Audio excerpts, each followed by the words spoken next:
Well, as always, Kurt sends me the sermon scripture and then summarizes what he will say, and then I take from that and write an opening that I think is going to fit the theme for the day. So his words this week, live with an open mind, prompted these words from Matthew to pop into my head. Truly I say to you, unless you turn and become like children, you will never enter the kingdom of heaven. Random? Perhaps, but bear with me. One of the reasons I like this scripture is because it promotes, from Jesus' time all the way through to us and beyond, the importance of children. Keeping in mind, of course, that during Jesus' time, children had little value. The Roman and Greek societies considered them to be disposable. Children were exploited for their ability to perform labor or other services, and the father had total power over his family. It wasn't a joke back then for the father to say, I brought you into this world and I can take you out. A child had no protection during Jesus' day.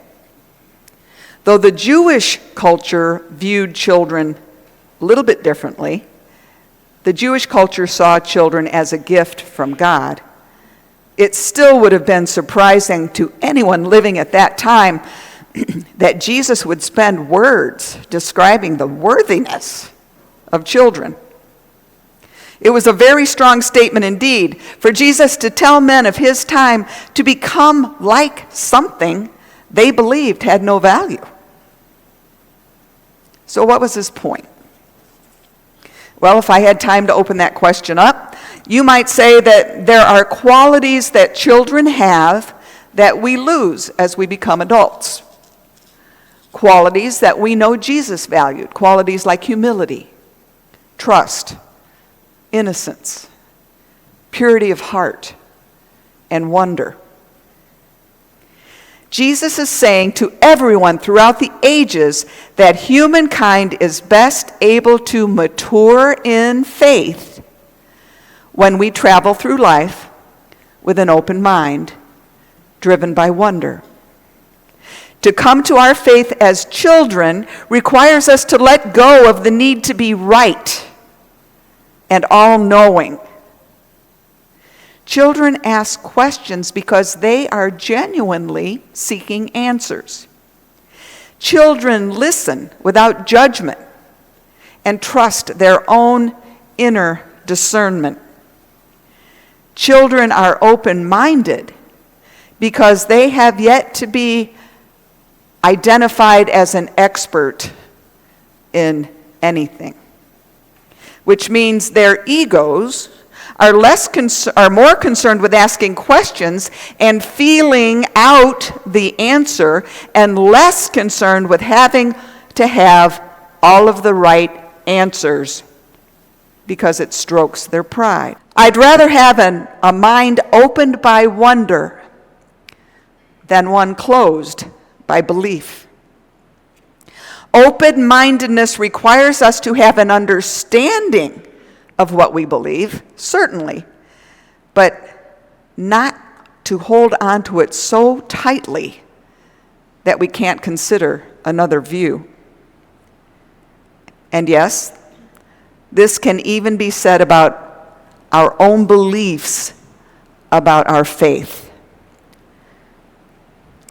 To say these words from our communion liturgy, to proclaim the mystery of our faith, mystery of faith, might sound like an oxymoron to some. Some might say, how can there be mystery in my faith when I have it all figured out? No, for me, those two words just don't belong together. And maybe that's part of what this quote is saying when it says to have a mind closed by belief.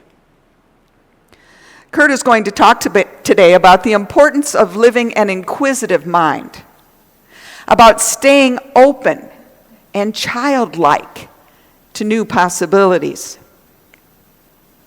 E.E. Cummings was an American poet, considered the second most popular after Robert Frost.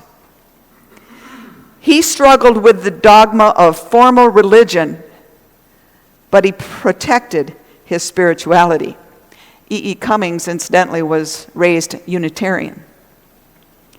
And in 1958, he wrote, "May my heart always be open to little birds." This is the second stanza.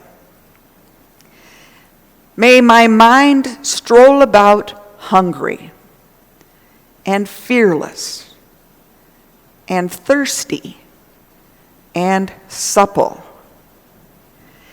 And even if it's Sunday, let me be wrong.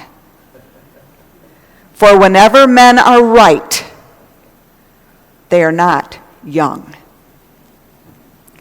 When Jesus said, "Let the little children come to me," he was talking about all of us. He was asking us to approach life with an open mind, a mind open to wonder, and a heart filled with humility and trust and love. Welcome to worship.